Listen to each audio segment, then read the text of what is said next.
any better for you guys? Well, we kept him as busy as we wanted to keep him.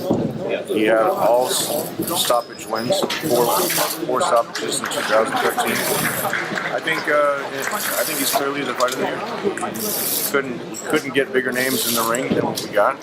With HBO's support, he's grown by leaps and bounds, and he sells out arenas like this now, 5,000 seat arenas. So it's great. We're really excited about it. Now, if guys at 160 don't want to fight, what do you do then? Like I say, he just keeps fighting. He keeps defending his title. You know, as of right now, every fight that we've taken is to the biggest name that's willing to fight him. We can't force somebody to fight. We can offer people more money to get in the ring. But, you know, Macklin got paid a lot of money to get in the ring with him. Curtis got paid a lot of money to get in the ring with him. I'd say Golovkin's opponents right now are the highest paid opponents of any middleweight champion. You got Curtis got paid more than Brian Vera got paid, and got more than Barker got paid to fight Heel. So right now, Really? yeah. So you know, there's a financial incentive now. We have to offer a financial incentive for people to get in the ring with that. Now, if it isn't a guy at 160, obviously the rumors are spurring Carl Froch. I mean, will you guys go Triple G, Carl Froch, Ingram? It depends on it's easy to say a Carl Froch fight, but then what's going to be involved with that? You know, in order for Gennady to move to 168, it has to be a compelling fight. I think Froch is a compelling fight. I think Ward is a compelling fight, but you know, there's a lot of other details there. You know, Andre Ward had a problem just making the deal with Edwin Rodriguez. So I don't know how they're going to work out the financial details to get. I know Andre would never move down to 160, so in order to get Gennady to move to 168. You know, we'll see if we can work out those details. I know HBO definitely wants to put a big fight together for him, and we're just going to keep moving in that direction. Tom, realistically, I know that you guys have talked about moving up or down. Realistically, at his age, it's a little easier to move down to 168 to move up than when you go to 154, though, isn't it? Absolutely. I mean, if you're dominant at one weight class and then you move down another full weight class, like I said, there has to be a compelling reason. Abel said he can make 154, he just needs a longer time to train for it. So if there's really a compelling reason, a lot of people are asking about Floyd Mayweather. You know, we're not calling out Floyd Mayweather. You know, it's just when people ask us, did you fight Floyd at 154? The answer is yes. Now, you know, I know there's a lot of network problems.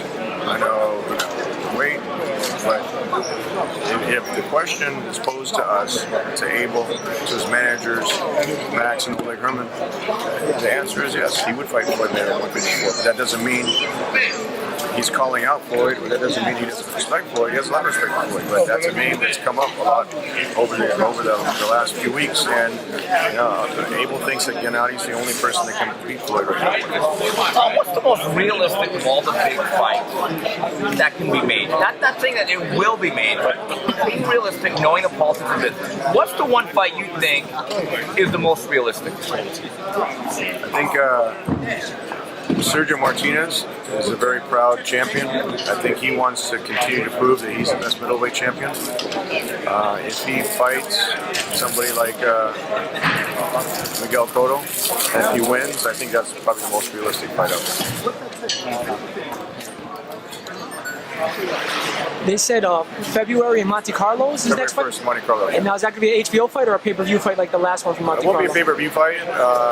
We're talking to HBO right now. They've made a commitment to show all of Gennady's fights. Gennady's made a commitment to be on HBO. So that's what we're discussing right now as far as broadcasting the fight. Tom, have you made it clear to HBO, no matter what you want, we're going to stay active? Absolutely. I mean, we're not going to conflict. We're not going to jeopardize a big name or a unification fight, something like that, with the stay busy fights. Although right now there's no sense for Gennady to wait 6 months or 8 months for somebody to decide that they want to get in the ring with him. So that's why he's going to continue to stay busy, and the formulas work. I mean, Ishida's probably going to be knockout of the year this year, and or Macklin. He's got 2 candidates for that already, and then he's made 2 other guys corner stop the fight. So I mean, it's a very impressive performance in our opinion. I mean, what's 2013 looking like? Without HBO's help, Gennady wouldn't be in the position that he's at right now. I mean, they did a great marketing campaign. It was a terrific promotion. We put a lot of energy steady and hardworking on our side, and HBO was a perfect marketing partner for that. And Madison Square Garden had 100%. We had 100% support on that, and it showed. I mean, we had a great fight night, we had a great full feature, great international broadcast. It was shown in over 100 countries. The biggest TV stations internationally showed this fight. It was Sky TV in England. It was Polsat in Poland. It was the first time Sat1, which is one of the network TVs in stations in Germany, it was the first time they've showed a live fight for the United States. So he's breaking through barriers not only here in the United States but internationally.